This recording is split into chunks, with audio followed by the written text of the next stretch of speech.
Evil husband abuses my mom, so I got him to unalive himself. When I was 9, my mom met a man who, for the sake of the story, we'll call Jay. Jay was an unremarkable man. He was a chef from New York living in South Philadelphia at the time. My mom, being emotionally unstable, she decided to give him a try after lots of past relationships not working out because she seriously has a bad taste in men. I feel it is a good time to mention my dad is dead from a drug overdose, so my mom was desperate for someone to be that guy who is good for her and me. She gives Jay a chance, and out of nowhere, boom, Jay has cancer. Came out of the blue and my mom's heartstrings were pulled by him and she was attached to him for good. I was 9 at the time, so of course I was a stupid kid who never thought my mom could be wrong. Well, I didn't notice her getting black eyes, but my grandfather did. So one day at a corner store in my neighborhood he decided to beat Jay black and blue. He was stuck on the couch for days, and looking back it brings a smile to my face. But he convinced my mom that my grandmother manipulated my grandfather to beat him up so we would have to move. After an intervention was held, my mom had actually decided to move.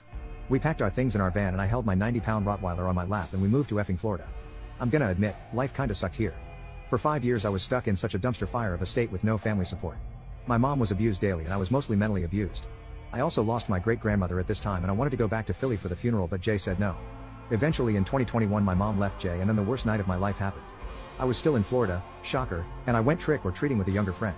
At this point in time my mom was paying for Jay's new apartment because she just wanted him gone. Well, he broke into our apartment, took my puppy for a walk and then smashed everything. My mom decided that instead of calling the police she would confront him, alone, with me. So we went, and as a precaution my mom had a knife on her. We went, and when we got there was a girl with Jay. A fight ensued and I called 911. I also beat the everlasting poop out of Jay. Unfortunately my mom couldn't see that and thought Jay was winning, so she stabbed him. It was non-lethal, since his fat got it and he didn't even have to go to the hospital. When police showed up they gave a good look to my mom with choke marks from the fight and arrested her for assault and breaking and entering. Well, the trial came and went, and my mother got off the hook, but she will be a felon until the completion of a program. So we left him in Florida and decided to move back north to New Jersey. I know my mom breaking up with Jay was due to me because I pushed hard for it. Life continues. But November came around and I received news that made me burst out in laughter. Jay's sister came forward and told us he shot himself in the head. I even read his suicide note and everything.